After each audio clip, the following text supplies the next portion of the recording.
आजकल मोदी जी भी खूब हंसा रहे हैं जी। अभी जब हरियाणा में चुनाव हुआ उन्होंने जगह जगह भाषण दिया था, शौचालय बनाएंगे शौचालय बनाएंगे। उसके बाद वो महाराष्ट्र चले गए चुनाव में, बोले ना खाऊंगा ना खाने दूंगा। बताओ शौचालय बना क्या करेगा भाई। एक काम और करते हैं वो, चाहे वो हरियाणा के मुख्यमंत्री का शपथ ग्रहण हो चाहे महाराष्ट्र के मुख्यमंत्री का हो, आडवाणी जी और मुरली मनोहर जोशी जी को अपने साथ ले आते हैं और सामने बिठा देते हैं और फिर दिखाते हैं, बोले देखो ऐसे होता है शपथ ग्रहण।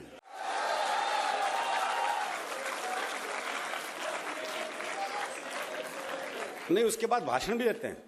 भाइयों और बहनों, आज मैं जहां हूं वो इनकी वजह से, और ये जो जहां हैं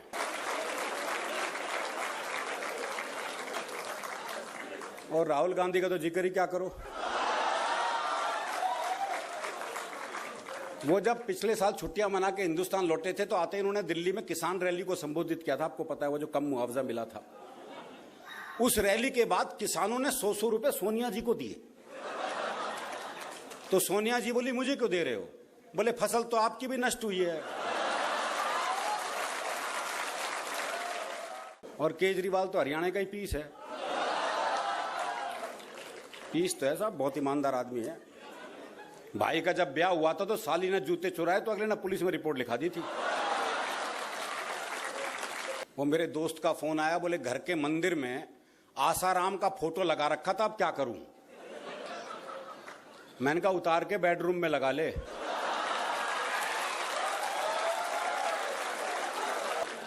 बोला वहां तो पहले से नारायण दत्त तिवारी का लगा हुआ है।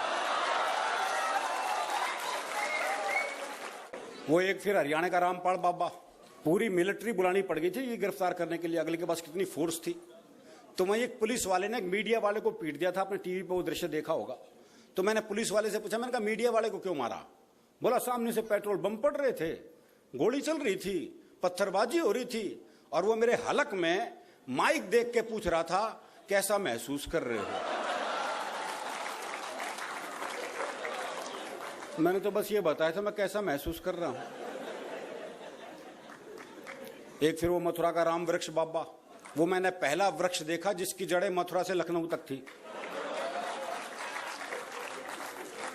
और एक फिर वो हरियाणा के एक और हैं बाबा, बाबा रामदेव। वैसे उन्हें बाबा क्या कहो, अब तो लाला रामदेव कहो।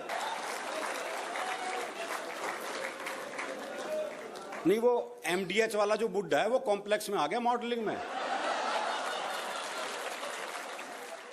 एक कविता का आदेश मुझे डॉक्टर वारिजा जी ने पहले ही दे दिया था, मुझे वही सुनानी है, तो मैं वो कविता आपको सुना देता हूं जी।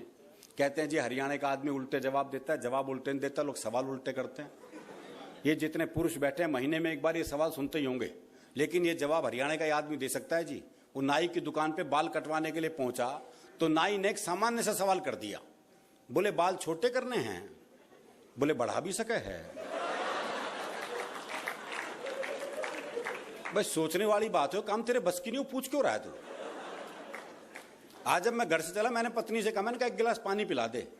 बोली प्यास लग रही है। मैंने कहा ना गला चेक करूंगा, लीक तो नहीं कर रहा। तो ये सवाल उल्टे हैं जी। फिर भी हरियाणा का आदमी जवाब उल्टे देता है, इसमें भी कोई शक नहीं है। आप किसी से बात करके देख लो। वो मैंने एक से कहा, मैंने कहा रोहतक जाना है। अरे बोले जा, मैंने क्या रोक रखा है? अरे मैंने कहा ये सड़क रोहतक जाएगी क्या? बोले जी 30 साल हो गए, मैंने तो कहीं जाती दिखी ना। तो वो जवाब नहीं देगा। उसी के सौंदर्य पे एक शुद्ध हास्य कविता आपको समर्पित करता हूं। आदरणीय आईजी साहब बैठे हैं, उनको विशेष रूप से समर्पित करता हूं। पुलिस को रंगरूटों का दस्ता चाहिए था नया। हरियाणा का राधे श्याम भी इंटरव्यू देने गया। इंटरव्यू में पूछा गया सिर्फ एक सवाल और राधे ने बना दिया सवाल का बवाल। सवाल था आप सेब खरीदने जाओगे तो 50 रुपए किलो के हिसाब से 100 ग्राम सेब के कितने पैसे देकर आओगे? ये आसान सा सवाल था जी, लेकिन इस आसान से सवाल को हरियाणा का आदमी कैसे बवाल बना सकता है, बस यही इस कविता का सौंदर्य है। आप सेब खरीदने जाओगे तो 50 रुपए किलो के हिसाब से 100 ग्राम सेब के कितने पैसे देकर आओगे? राधे बोला अगर मैंने 100 ग्राम सेब के भी पैसे दिए है तो पुलिस में भर्ती हो रहा हूं क्या एसटीसी कराने के लिए?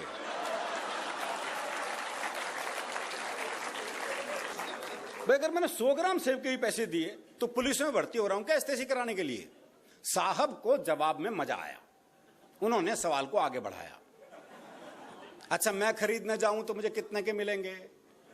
राधे बोला आवाज करो, पूरी पेटी आपके घर भिजवा देंगे।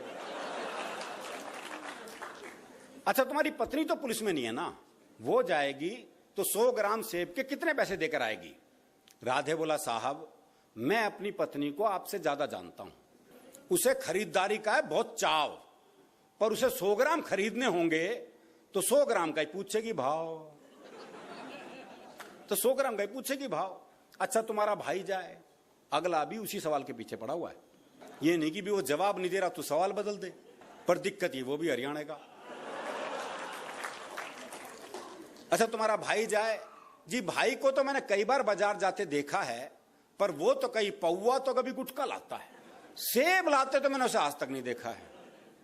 अच्छा तुम्हारी बहन जाए कोई, जी मेरी एक बहन थी उसकी शादी कर दिया, वो जाने बहनोई। राधे श्याम तुम्हारे पिताजी भी तो बाजार जाते हैं, जी उनके दांत नहीं है वो बस केले खाते हैं,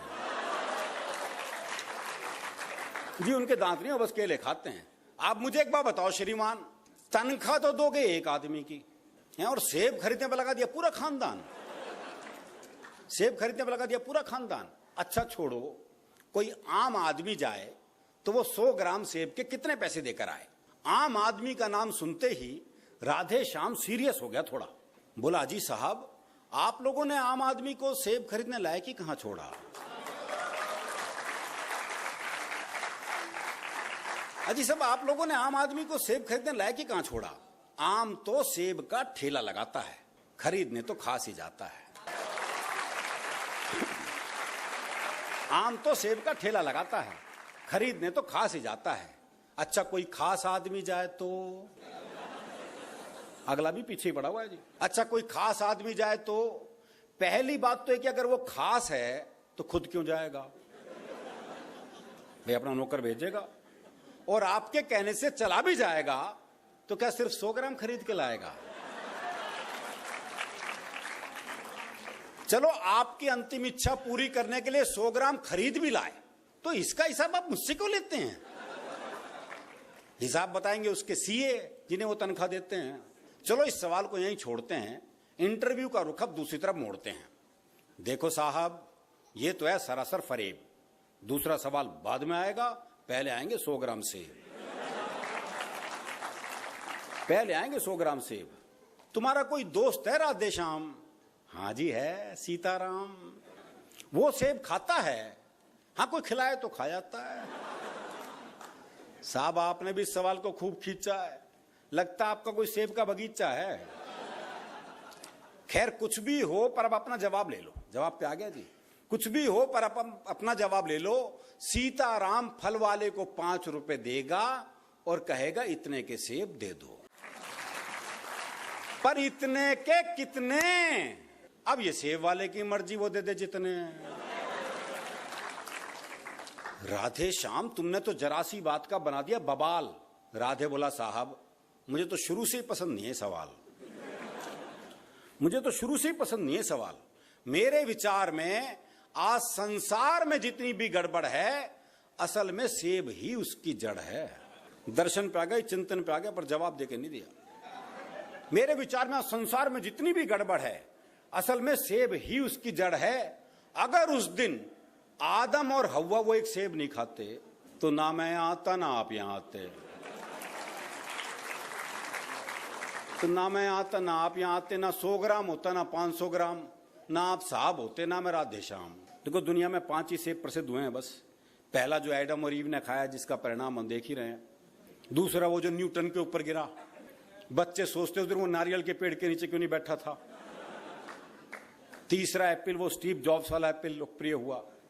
चौथा सेब अभी अभी आसाराम और नारायण साईं ने लोकप्रिय किया है, और 5वां सेब है मेरा।